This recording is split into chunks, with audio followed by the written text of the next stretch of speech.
All right, I think we can start with this fancy music. Welcome everyone to this week Autonomy Talks. This week is a pleasure to have with us Dr. Wilko Schwarting, who is currently the AI lead at the startup called ISEE AI. Something about Wilko. So he actually studied at ETH, where he obtained his bachelor's and master's in robotic systems and control in 2014 and 2016. And he then moved to USA, specifically to MIT, where he obtained his PhD in electrical engineering and computer science from the famous MIT CSAIL group in 2021, actually this January. His PhD work was advised by Daniela Rus and Sertac Karaman. So his research interests include interactions in mixed human-robot environments, learning complex behaviors that enable high-level reasoning, and planning under uncertainty, principally when uncertainty arises from perception and prediction when one needs to incorporate others' belief. As you have seen from the bio I've sent you, the work has been recognized by some best paper awards, ICRA and ITSC, and extensive coverage in the press, which is very, very cool. Today, Wilko will talk about some of his research that he did in the PhD, and we'll also touch base about some of the work he's doing in the startup. We are very happy to have you with us, Wilko. The stage is yours. Go ahead. Thank you so much for the kind introduction. First, I have to say it's great to be back. I really enjoyed my time at ETH. So it's, I mean, it's virtual, but still, it's good to see some faces that I've seen before. Lucas, for example, was in my bachelor's and master's cohort. So it's very interesting, to be back. Yeah, let's get started. So I would like to talk about learning and control for interactions in mixed human-robot environments. And what do we actually mean by that, right? So the research vision is pretty clear. Like, we have robots which are in our factories, and now it's our task to bring them into our daily life. So, and to do that, they have to interact with us by working with us and around us. And to build this kind of framework of interactive autonomy, I built on 3 pillars. One of them is interactions, obviously. The other one is uncertainty awareness. And the other one is actually creating and dealing with behavior complexity. And the tools I use to achieve that are rooted in game theory, machine learning, uncertainty, but also optimal control optimization in general. So to motivate this a little bit further, let's take a look at a couple of waves of robotics, which I would like to identify. And the first wave is just pure automation, right? So like, we need very sophisticated, very highly actuated robots, which don't really have a lot of uncertainty. There's no people around. In fact, there's actual cages which prohibit people from going around them. So there's basically no interaction. What we see is that interactions are low, uncertainty awareness is low, behavior complexity is also very low. Everything is very repetitive. So in the second wave of robotics, we already have some robots which go into our homes, and they sense the environment, plan accordingly, and then interact with the environment somehow, right? But there's really not a lot of people involved here, and the robots are usually built for one purpose and one purpose only. So interactions are still on a very low level. Uncertainty awareness has increased, and behavior complexity definitely also has increased. And now in the third wave of robotics, things have changed, right? So that we have robots which are actually in our daily lives. So we have autonomous vehicles or on the brink. We have cyborg robots. We have robots which take on social tasks, like keeping us safe, keeping us happy, and directly interacting with us. So, and to achieve that, we need to, we have increased interactions, uncertainty awareness of behavior complexity. So, but you can see that the bars here are not filled yet, and my work pushes the boundary on that a little bit, but I hope that we in the future will increase this even further.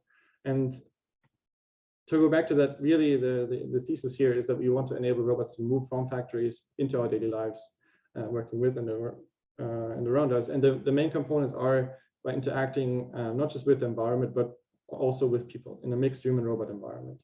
And then these controllers, these algorithms which we develop, have to be adaptable or adaptive to humans. You need to be able to plan under uncertainty from perception and prediction. So prediction mostly here from people, like people's actions are very uncertain, and this is what we need to incorporate. And third, learning complex behaviors through high-level reasoning. So my research is very distributed, I would say. I had the chance during the PhD to work on a lot of topics, which I would cluster on the learning axis and the interaction complexity axis, which ranged from optimization, model predictive control, autonomous driving, planning and latent spaces, going through reinforcement learning, a lot of game theory. But today I would like to kind of talk about the frontier here, which is rooted in game theory, self-play, and reinforcement learning. So let's get started. What kind of aspects and modes of skillful interactions are really needed, and which will I be talking about today? One of the aspects is social behavior, where if our interests of a robot in the environment are not aligned, or other agents in the environment are aligned, we need to negotiate our behavior. And to do that, in reality, we need to quantify a person's degree of altruism or selfishness to interact with them properly. We need to reason about beliefs. What that really means is that we don't just reason about the uncertainty in the environment itself, or what we think about the environment. We also reason about what others think about the environment and what they think about us. We have to deal with uncertainty and awareness. So we need to develop models which have calibrated uncertainty estimation of these models which we learn of the world. And to do so, we need to guide exploration, or like actually plan by leveraging the uncertainty estimates. And in the end, we also don't just want to deal with interactions by modeling them, but we also leverage these interactions to learn complex skills and behaviors. And this is the last topic I will be talking about. Let's just dive right into the first topic, social behavior for autonomous driving. And to motivate this, let's take a look at this example, where we have that the red car has to cross traffic across the blue cars and the purple car. And you see the difference between the blue cars and the purple car is that the blue cars just continue straight. They don't really care about what the red car is doing. And the purple car is actually braking to make some room for the red car to continue. And there's a couple of core skills which I would like to highlight here. And these are that we have to understand people's intentions. We also have to read these like subtle social cues, for example, these like small braking maneuver of the purple car. And we also need to implicitly communicate our own intentions. So basically by making sure that we kind of nudge into the intersection, we implicitly communicate that we do want to make the turn, right? And in the end, what we achieve is safety through social compliance. So social compliance really means that we don't just are good at predicting what other agents are doing, but we also behave predictable to them so that they can understand what we would like to do. So let's take a look at this example in more detail. In the first case, we here have the blue car, which would like to make a left turn, and the black car is a human-driven car. And you can imagine two different scenarios, right? So like the first one is that the black car just breezes through, doesn't really care about what the blue car would like to do. And the other case is that it brakes. So now the question is, how do we distinguish these scenarios in like a algorithmic setting? And the first thing we notice is that the black car in the upper case gets more reward, right? So they can just continue, they don't have to brake, they can just breeze through. And in the bottom case, we see that by braking, they have to wait a little bit longer, probably also incur some discomfort costs, and then finally can continue.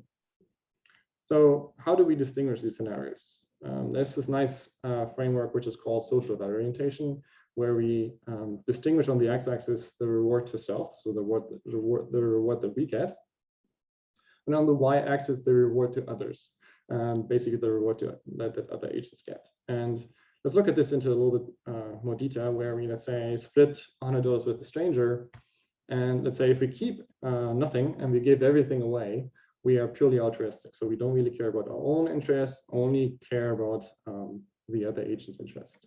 If we are pro-social, let's say we keep 50-50, we care about ourselves and the other agents equally. If we are egoistic, we basically keep everything to ourselves. And you can see on this scale, there's a couple of interesting other properties like martyrs, masochists, and let's say competitive agents. Competitive agents basically try to maximize their own reward in relation to others. So they try to maximize while also minimizing the other agent's reward. So let's apply this framework to this scenario. And here we see that at the top case where the black car just continues straight on, They're probably egoistic, so they only care about their own reward. Whereas at the top case, we have agents which are altruistic, and they basically let us go, incur a little bit more of a loss, but that's fine for them because they only care about us and not themselves.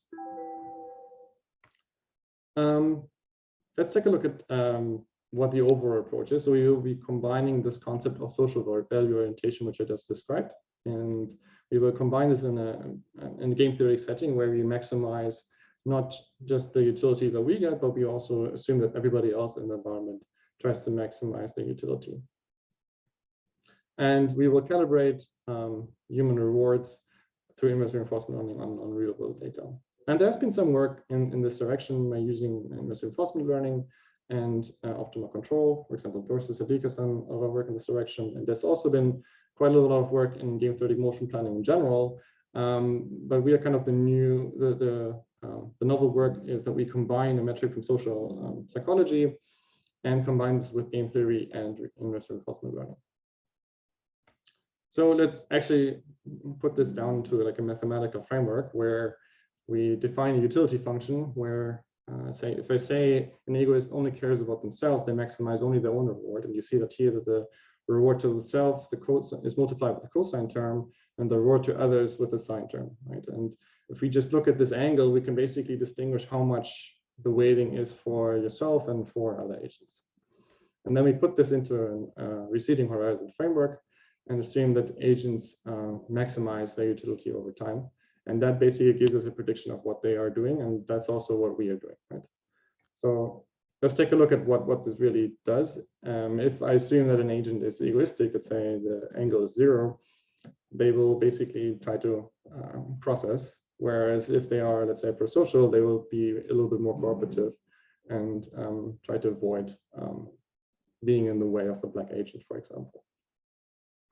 And you can imagine that if every agent maximizes their utility, we have this feeling of like that, that is the mental model that I will do this, so you do this. So basically we have like indirect influence about the other agents. But the thing is that we don't just assume that for us, but we assume that for all the other agents. And that really means that all agents maximize their utility and leverage the impact that they have themselves on other agents. And that basically describes a dynamic game. And the usual way to solve for an equilibrium of these games is the Nash equilibrium, which in principle just says that no agent has anything to gain by changing only their own strategy. And you can imagine now, like how do we actually solve this game? Or like, let's go a step back, and that the result of this game is really that we have controls for our own vehicle that we can operate, and we also have predictions for all the other agents, which is basically the outcome of the optimization of all the other agents. And to actually get to this Nash equilibrium, there's different ways of doing it. And you can imagine this is actually a very hard problem, since we not just only solve for, let's say, a model predictive controller and MPC for the own agent, but we do that for all the other agents simultaneously. And not only that, but there are also all these separate optimizations are also dependent on all the other optimizations. So the way you usually solve that is by iterated best response, or let's say that's like one of the simplest methods, where basically you start off with an initial guess, all the NPCs are solved, and then you basically exchange the information of like what your trajectory is with all the other agents. And by that, hopefully you iterate to an equilibrium where nothing changes anymore, and then you end up at the Nash equilibrium. But you can imagine this is fairly slow. So what we did is we reformatted the separate optimizations, but interdependent optimizations into a single optimization by just using the optimality conditions, the KPD conditions. And here to note is also that we do preserve nonlinear constraints. So basically what that means is that we do have some form of safety guarantees, let's say. And in the end, we do end up with a roughly 10 times speed up over iterated best response.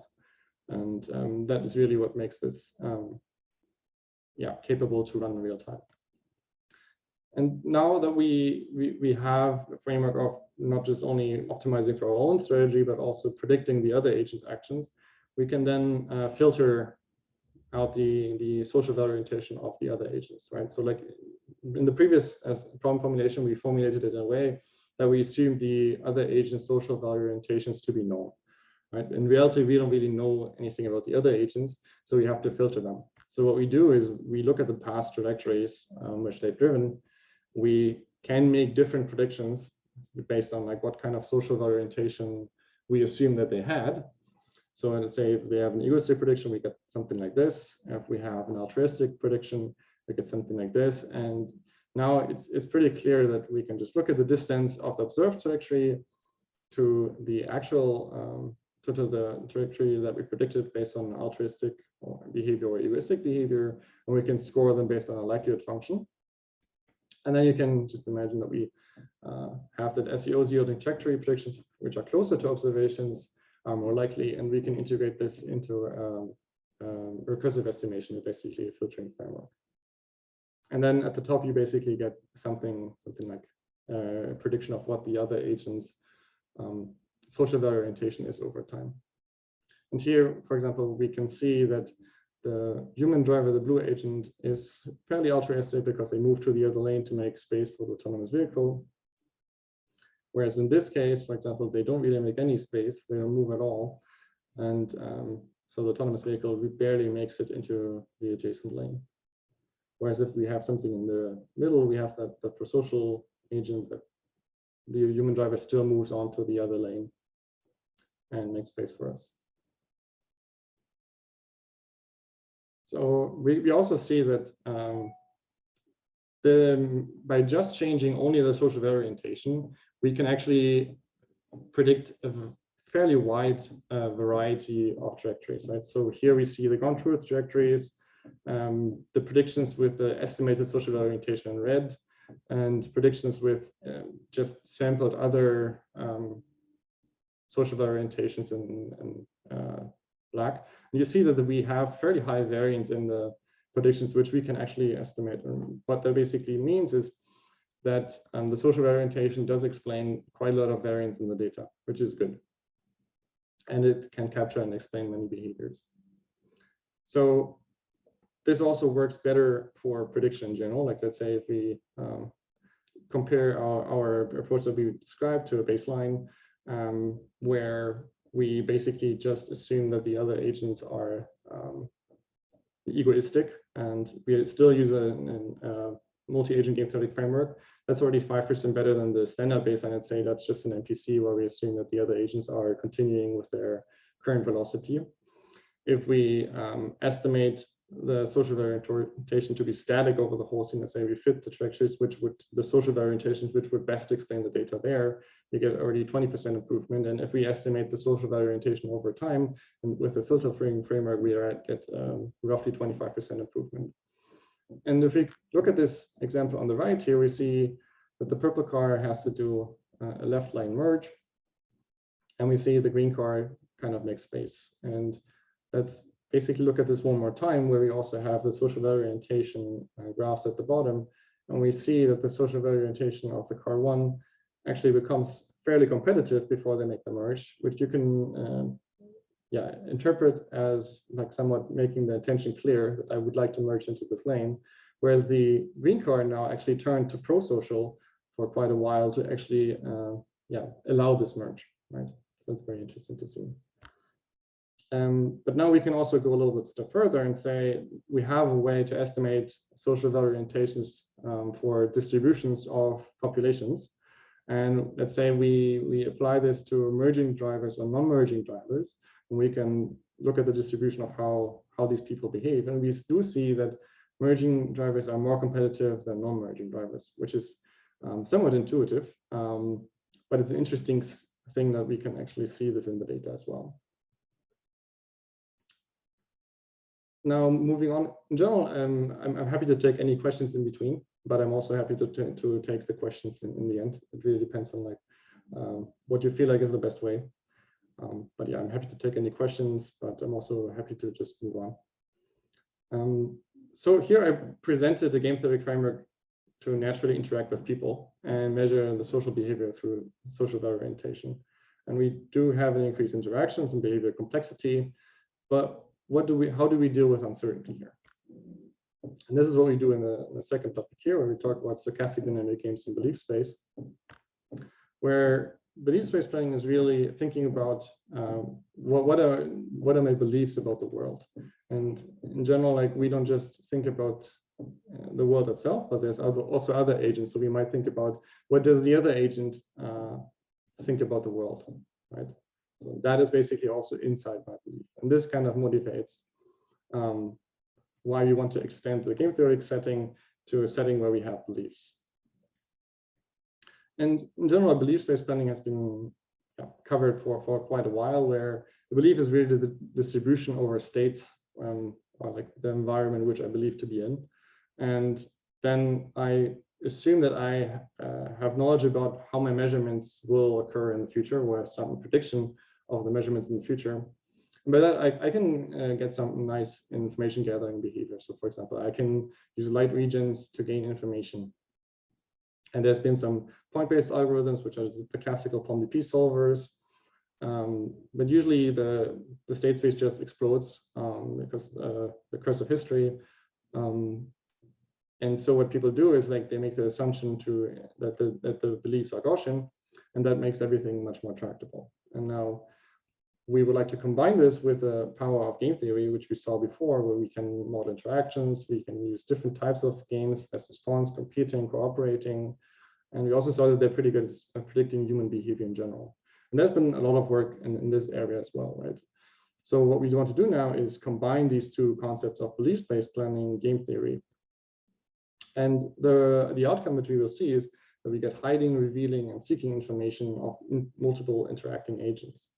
And so the agents then not only leverage the impact of their own actions on other agents' actions, but also how they can change their beliefs. So let's look at an example to actually make this a bit more clear. In this case, we have a blue agent and an orange agent, and the blue agent would like to gain information about the orange agent. So basically, at the end of the time horizon, they would like to minimize the uncertainty about the position or anything really about the state about the other agent. The orange agent doesn't really care about anything except driving with their own speed, with their current speed, and not colliding with the blue agent. So, and the measurement that we get from the environment are light sources, which are used to reduce uncertainty. And in this case, we have that the blue agent and the orange agent start off with an initial velocity to the right. And we see that the blue agent basically pushes the orange agent into the light region to reduce the uncertainty. And you do see that the uncertainty reduces by looking at these ellipses, which are basically uncertainty ellipses. And we can also do this in a couple more complex environment. Here, the blue agent still pushes the orange agent onto the light ring. And if we didn't have any belief space planning, that's the case at the bottom, we would have some form of collision avoidance at the first couple of time steps. But then the orange agent would just continue because the blue agent doesn't have any way of figuring out what the uncertainty of the other agent is, right? If we don't think about their beliefs. So this is one case how we can use this. That generalizes to more complex scenarios. And here we look at racing, and the objectives are slightly different, right? So we don't want to collide with the road or the agents or other agents. And we write this as a chance constraint. So like basically your uncertainty ellipse shouldn't move into the uncertainty ellipse of the other agent. And basically your uncertainty ellipse shouldn't leave the road, right? And we do have measurements. We reduce uncertainty in these green regions, which are somewhat artificial, but think about these as light regions as well. And if you accelerate, brake, and steer too much, your uncertainty increases by a lot, right? So then the uncertainty ellipses increase.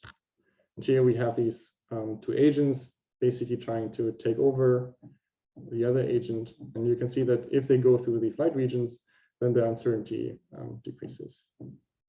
And if we compare now just the performance, then we see that 44% more races are won in comparison to not having any game-theoretic planning. So basically the other agent is just using model predictive control, but a belief-based version of that. or we have 33% more racist one than an agent who doesn't use belief-based planning, but they do use game-theoretic planning. So now we can take a look at like what kind of emerging behaviors we get here.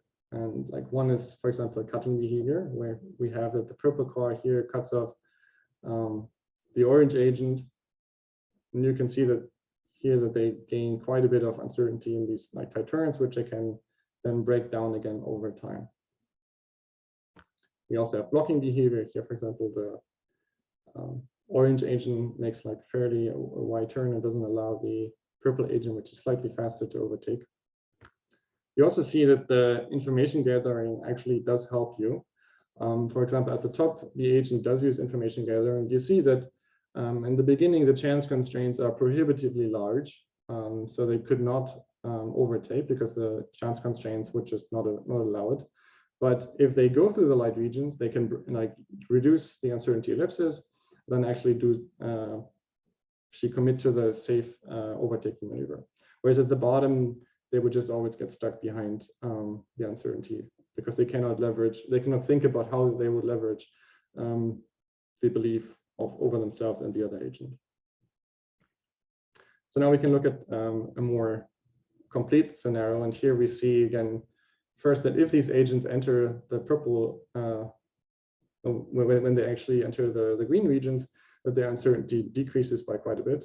And if they enter these like very tight turns, then the uncertainty becomes much bigger again because they actuate, they break, and that obviously incurs a lot of uncertainty. And here finally, the purple agent is able to overtake the other agent. Okay, so now we have used, we've presented a way to use a game-theoretic framework while also using beliefs-based planning for the other agents. So like thinking about the other agent's beliefs. And we use chance constraint safety to improve safety, right? So what we increase is the uncertainty awareness and behavior complexity. But now you might ask, how do you actually get the models? So like we assumed right now that we had models of the vehicles, we had models of the measurement functions and stuff like that. So how do you do that in reality? And the answer is really that we need to take a closer look at how to actually estimate uncertainty. And here I will give a sneak peek into how to leverage uncertainty estimation. But first of all, the first part of that is actually estimating uncertainty, and we will do that through neural networks. And then the second part is then what to actually do with that uncertainty estimate. So uncertainty in learning is very important for many domains, especially safety critical domains that require fast, scalable, and calibrated uncertainty estimation. And there's usually we distinguish two types of uncertainty, which is the data uncertainty, which is the aleatoric uncertainty. And that uncertainty is naturally occurring in the naturally occurring in the environment.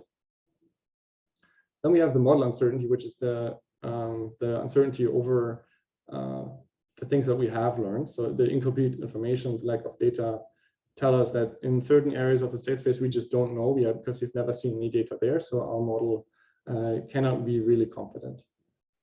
So we need to first of all distinguish these two types of uncertainty, and then detect out of distribution data, or actually deal with out of distribution data. And what we propose is a framework that we call deep evidential regression. And the key idea is that we view learning as an evidence acquisition process. So basically, the more evidence we get, the more we increase our predicted confidence. And we start off here with a normal inverse gamma distribution. So we predict, so the normal inverse gamma distribution predicts a mean and a standard deviation of a Gaussian. So basically, it's the distribution over a Gaussian.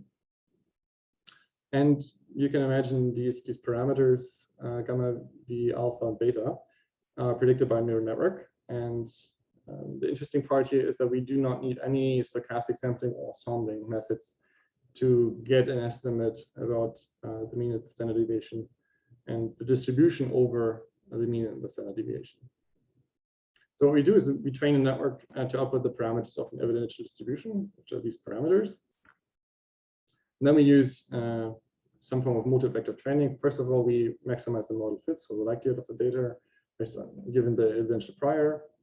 But we also minimize incorrect evidence. So basically, we have a second regularizer term, which basically penalizes you if you are overconfident in an area where you're wrong, right? So, and that basically, as you can see on the right, you basically have data in the middle, but on the outside, you would like to predict that you are out of distribution, so your uncertainty should increase. And we said before that we would like to distinguish aleatoric and epistemic uncertainty, and that's what we will be doing after this slide. But first, I would like to talk about different other state-of-the-art approaches to estimate uncertainty.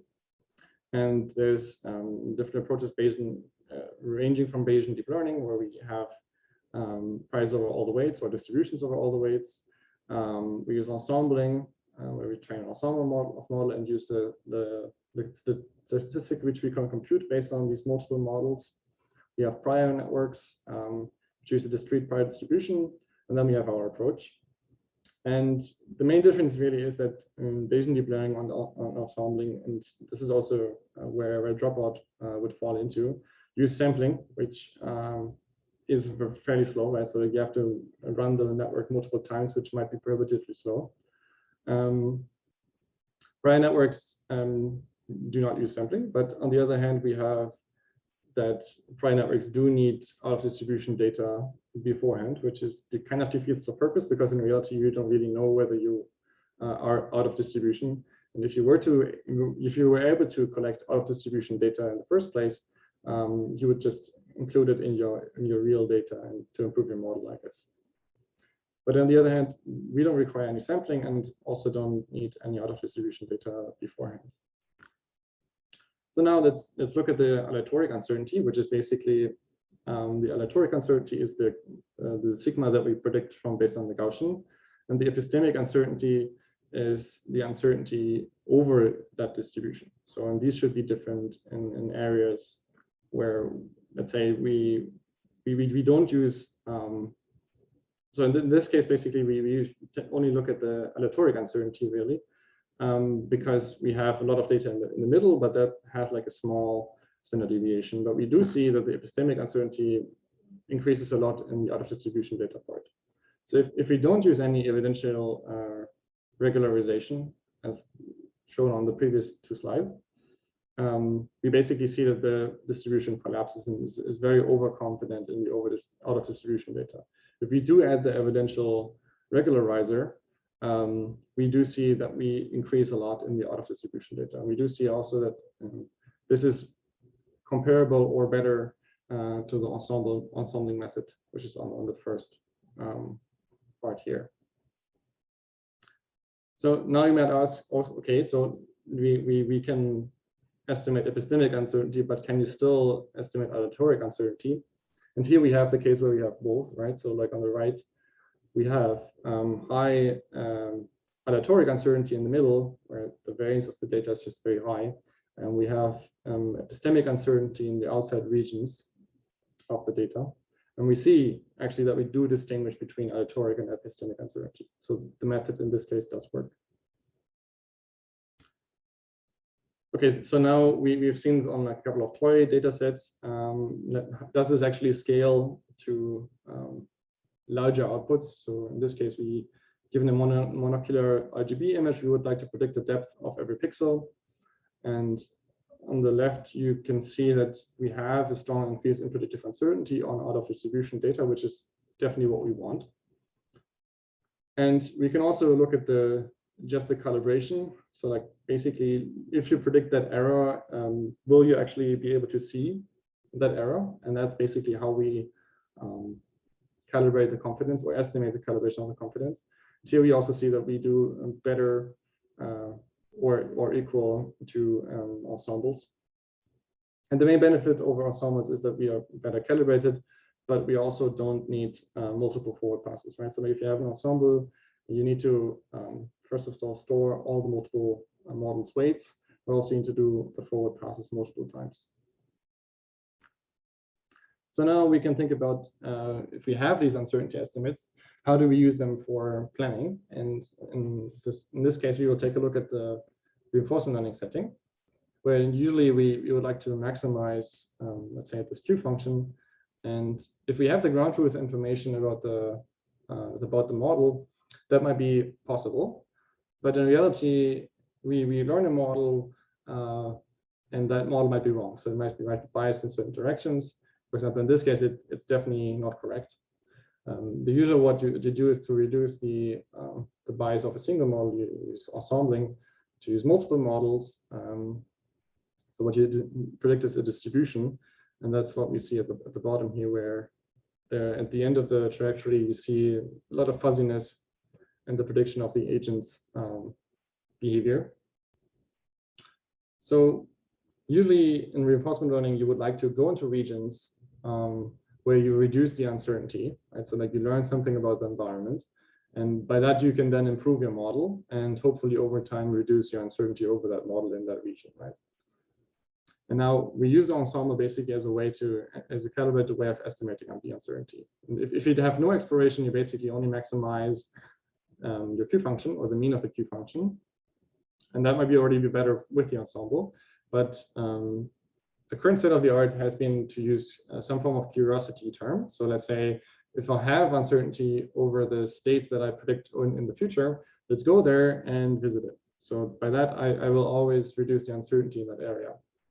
What we propose is to go in an optimistic direction. So like, let's not just go into any direction where you see uncertainty, but let's go into the direction where we see uncertainty and it's promising, right? So like we look at the variation, the variance, we add the variance of the predicted return instead of just looking at the variance of the predicted state.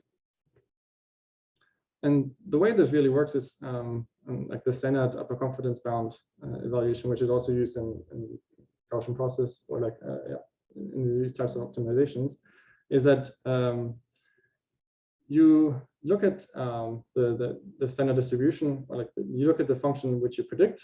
So that's basically shown in red. You compute your uncertainty over the return through the ensemble, and then you look at the upper confidence bound, which is basically let's say the sigma interval, which you basically add to the distribution, and then you try to get a sample at that point in time, right? So like here, basically, you would get you would try to get an estimate of like where the actual distribution is, and you collect your next sample in this region, and by that you would be actually close to the real optimum rather than just going to the next best one, which is like the greedy, no exploration way of doing things. And interestingly, this does work pretty well. So like if we just look at a standard maze escape example, here we have a maze and the agent has to escape the maze. And if you don't give any, just by randomness through the ensemble, it can already like leave the maze every once in a while. But if you give it like an optimistic reward to basically leave the maze, it does so much more often. Similarly, we also see that if we couple this with rewards, that we outperform the curiosity metrics, the ensemble itself, and the no ensemble environment quite significantly in standard sparse DeepMind control suite tasks.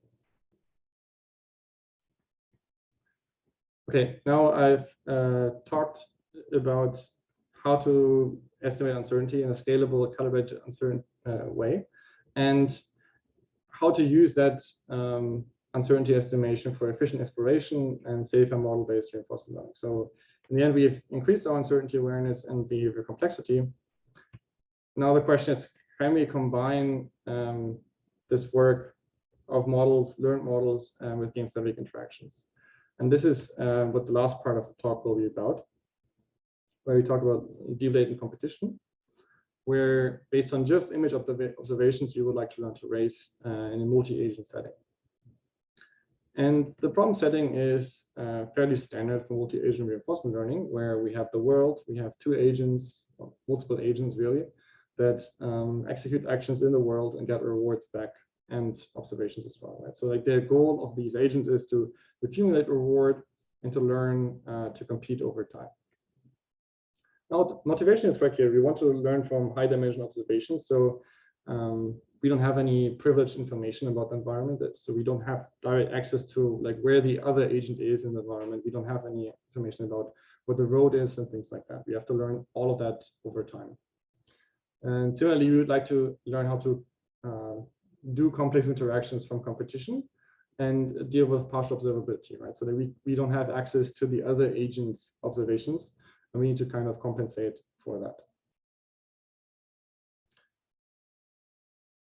So the way you usually solve this is through, well, like the way we solve this is through like a version of self-play where we replace in the previous slide, the blue agent by basically someone ourselves. So basically you would be driving against ourselves. And this is known as a form of self-play. So the way this works is basically that you interact with the world. You get better over time at driving, and you get better over time at driving against others because you improve your policy, and by that you also improve your opponent's policy, right? And by that you always get a basically perfect and perfect other agent which you can train against, and over time you will improve your performance through this form of auto-equilibrium. And these principles have been applied to achieve superhuman performance in StarCraft, poker, Go, chess, shogi, and all kinds of games which you can imagine. The difference here is that we don't use any type of privileged information. So we basically just only get the visual information from the top-down view of our own agent. And one of the other main differences is also that we will use a world model. Usually in self-play, you just interact again with the other agent in the real world, like the real world as in the simulation. And what we do is we go out in the world, collect data, and build a model. Then basically learn how to play against ourselves inside that world model, and then iteratively go back and collect more data about the world. And what that really does is that we don't always need to go inside the world to collect more data about how to interact with the other agent, but we can basically learn how to play against ourselves in imagination in our own world model. So the method overview is quite simple, really. So you get an observation of the top-down view of the agent, and you would like to predict rewards and values and maximize your actions. And you don't just do that for your own agent, but you also do that for the other agent. And the tricky thing is now to figure out how to interact with the other agent. So what we do is we learn a multi-agent world model in latent space. So we have observations from the past. We have observations for our own agent and the other agent after an episode is complete. And we also know which are the actions that they executed. Based on that, we can then learn a multi-agent world model where we basically encode the observations into latent space and predict rewards over time, and also predict the states over time. And we have a recurrent state space model where we do this iteratively, similar to like an LSTM really, that does this for us. And note that this is the main interesting here is that it's a joint model. So we don't just learn a model about our own, predicting our own view, but we also predict the view of the other agent. And so that's actually the tricky part too, because in reality, we don't actually have the view of the other agent when we actually execute our policy. So what we need to do is we need to learn another encoder, which predicts the other agent's latent space, right? And by that, we still need to be able to reconstruct the other agent's view. And by that, we kind of have a form of belief space planning, right? So that we try to estimate the belief over time. And on the left, for example, you see now how you can reconstruct your own view by going into the latent space and then basically predicting it forward. I think it's 5 seconds or so into the future, what the world would look like. And now in this case, for example, we have access to our own view and the other agent's view. So you can see that the reconstructions which we get are fairly okay. The more interesting part is now that if we don't get the other agent's view, we are still somewhat able to predict how the latent space looks like, right? So like we can see at the bottom row, we're still pretty good at predicting what they will be doing. And I think that's very important. So to have consistency between, to maintain consistency between these views so that you can actually learn in your learned world model by imagining the outcomes of races. So what we then do is basically we have this world model learned, and by that we can encode the observations from somewhere from our replay buffer and encode them from there and basically predict forward what are the rewards we will be getting, what are the actions that we will be executing, and what are the values that we, so basically the predicted long-term returns which we will get. And we, interestingly, not just use self-play to do that, but we can also differentiate backwards through the model, right? So like, because we have a learned model, we can use that, or like we can leverage the gradients which we get from that world model to improve our policy over time much more efficiently than if you would just be using just a reinforced style policy optimization algorithm. Okay, then in the deployment phase, what we do is we obviously get access to our own view, but we need to predict the other agent's latent space, and we don't get access to the other agent's actions, right? So like we need to predict the other agent's actions to propagate forward our world model. And we do so by using our own policy. Basically, given their predicted other latent state, what would they be executing? What is their actions that they would be executing? And by that, we kind of have a filter over time to predict their belief over time, right? By just looking at our own observations, we can more and better estimate like where they are and like what their beliefs are, but also what more and more better like what they will be executing in the future, what the actions will be in the future. And over time, we can learn fairly complex behavior. In the beginning, we have good single agent performance where we learn lane stable driving. We learn aggressive overtaking. Over time, we learn how to force opponents off the road.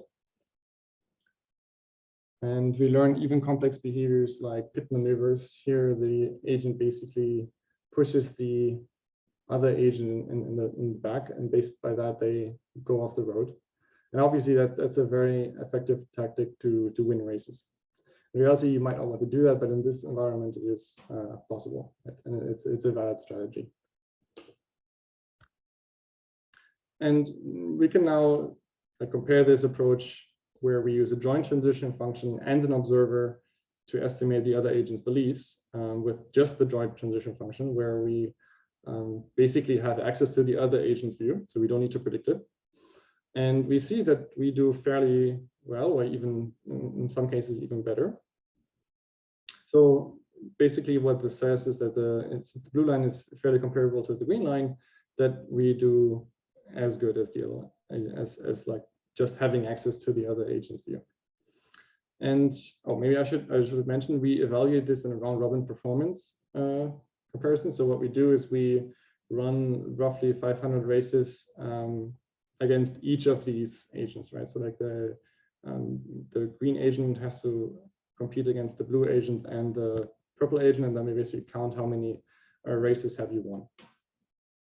But interestingly, all of these two approaches do better than the individual transition function, where that kind of makes sense because you cannot update the individual transition function basically has to incorporate where the other agents will be going in the future. Whereas if you have a joint transition function, that can be encapsulated away because you can change it in your policy over time, right? So that you can more effectively play in imagination against yourself because you can actually assume that the other agent's policy will change over time. Whereas if you have an individual transition function, you only predict how your own view will change, not how the other agent's belief will change and how their policy according to your actions will change. And that's why in the end, the joint transition model, either through observer or by getting the view, wins nearly 3 times as many races as if you had an individual transition function. Okay, so basically what we learned is how to learn a consistent multi-agent world model and how to learn complex skills from self-play and imagination. And now we've increased interaction capability and behavior complexity. But as you can imagine, there's still a lot of work to do. So in coming back to this, I think there's a lot of work that needs to be done for increasing models of human reasoning. And we can adapt a lot of tools from AI and robotics, which we know really well, to measure interpretable quantities from social and behavioral psychology. So going back to the social sciences or psychological sciences, and like seeing what tools do they have available, and can we use them to improve our performance in robotics. I think a lot of work is also necessary to improve close coupling of learned perception, planning, and control. We've seen like how to estimate uncertainties, and the next step is now how to actually do this in reality through belief-based planning on these learned world models. And in reality, we really need to deal with distribution shift and out of distribution data. That's what we still need to show. And third, I think one of the other components which we saw in the last part of the talk is that you can learn fairly complex behaviors through autocurricular, like self-play.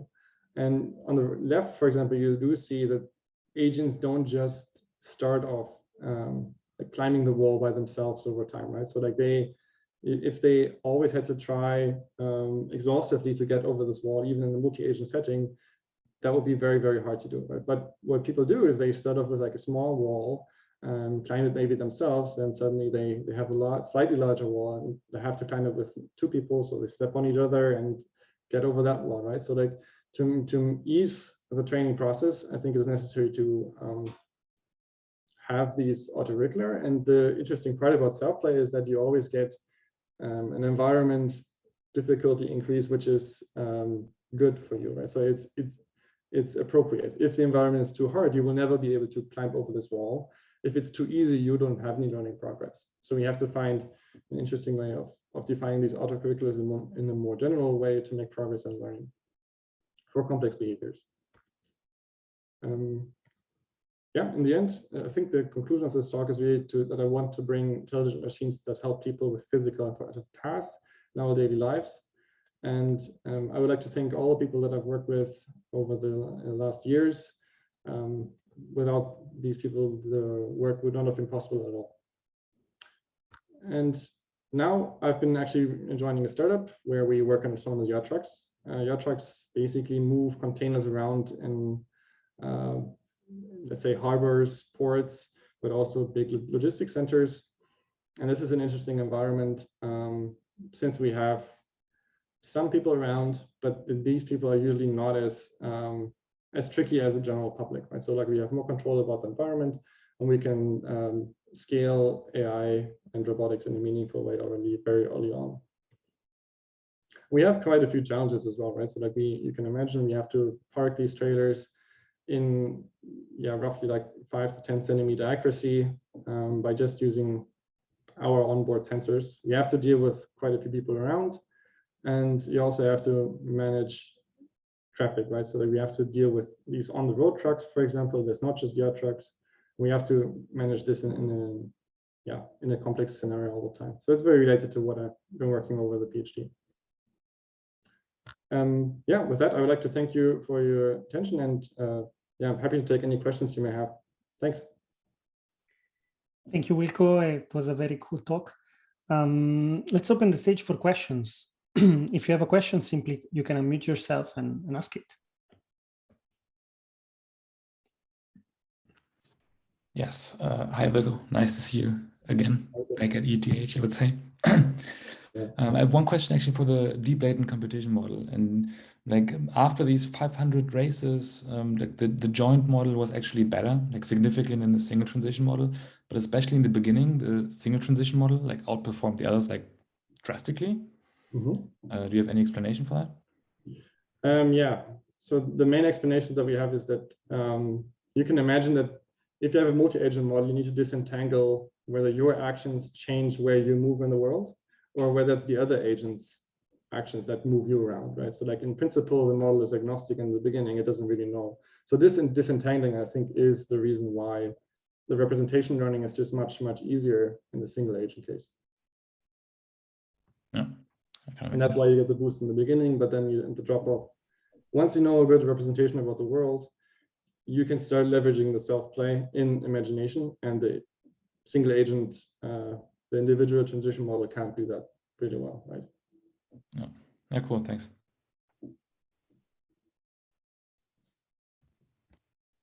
Any further question? I can move with one. I have a couple. This one is more maybe a level and pertains to the three parts of the talk, actually. And is the following. So every time you were showing around simulations, I assume you were simulating agents with different profiles, and you kind of assumed these profiles. And usually you do that with cost functions, right? You say the agent wants to minimize a certain cost function. My question is, how can you, first of all, how complex were your models for the agent, in the sense of what kind of preferences did you model? And the second one is, how flexible are these ways you use to model the preferences with respect to various things that you might want to model? So can you comment a bit on that? Yeah, sure. Yeah, I mean, inferring rewards is hard. So inverse reinforcement learning is a very challenging problem. In the first part of the talk, where we talked about social value orientation, we use maximum entropy inverse reinforcement learning, which usually you define the features, right? So like you define the initial parts of the cost function, and we had roughly 10 features, which you can really model like anything you like, because if you add too much, too many cost functions, or like too many features, then the weights will just be set to 0 for some of these. So it's fairly robust. But what the features were that we did use is like comfort, collision avoidance, staying inside the lane, making progress, things like that. Yeah. But yeah, it's still tricky to even if you say use inverse reinforcement learning, there's still you need to figure out like what are the right features that what people care about, right? Yeah, exactly. I was wondering, I read a bit of the literature and was wondering about preferences like, I don't know, I care about collision, I care about following the rules, but in the case I'm gonna collide with somebody, I'm happy to violate this specific rule for the good of, let's say, of the collision, to avoid the collision, but some other rules I don't want to violate them because they might be more dangerous for other reasons. So I just kind of wanted to understand if you went for the vanilla profiles or you actually tried out some of these complex combinations. So we have constraints. So like, as I mentioned, like I think safety has to be enforced through constraints, because this is like what you really need to figure out, right? So, and all the other preferences are subject to safety, right? So you try to maximize your reward subject to the state that you are safe, right? And now you could argue that in reality, like that can be tricky because your senses might fail, right? So like you might end up in a scenario which is technically infeasible, and in an infeasible scenario, what do you do, right? So you cannot just hand off the control of the vehicle. But this is, I think, where the how to interact with other agents becomes a little bit less important and more about like what are the safety protocols which you can fall back to actually maintain safety, right? Yeah, makes sense. Thank you. Any other question?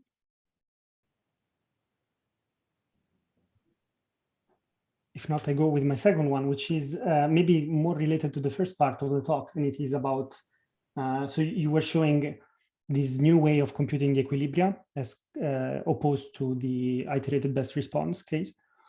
And my question was really about the Nash equilibria as a concept, right? So did you look into some ways in which you can make the equilibria, you can select just the equilibria or just you can enforce just the situations which are safe?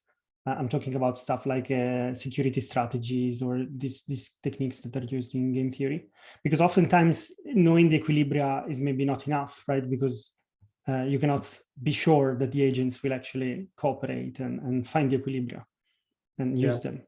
I mean, there's definitely the question of like whether agents are optimal, and you might argue that what don't know, in inverse reinforcement learning is assume that agents at least try to, at some extent, maximize a cost function. And the other thing you mentioned is also that whether you are in the right Nash equilibrium, right? So like in this, what I presented is a method, or iterative best response is also just a way to get to local Nash equilibrium. And so like there can be multiple more. It's, as you mentioned, tricky to see whether you are on the right one. What we did find is when we evaluated on the NGSIM data set is though that even if you are not on the right one initially, because you execute it in a receding horizon way, and like basically every 10 hertz update your policy, what you would like to do, that you are fairly robust to that, because even if you're wrong initially, you will get the feedback fairly quickly that somebody, for example, is merging into your lane and is in a different Nash equilibrium than you. Right, so the horizon helps you in this case, as in many other cases. Maybe. Yeah, but I think definitely there's more work needed in this area. Thank you very much. It was very interesting. So there is still time for another question if somebody has one. If not, doesn't seem so. I think you gave your coordinates in case people want to reach out for deeper questions. Thank you very much, Wilko, for the nice talk, and good luck for the next adventures in the startup or whatever comes next. Yeah, thank you so much. It was great talking to you.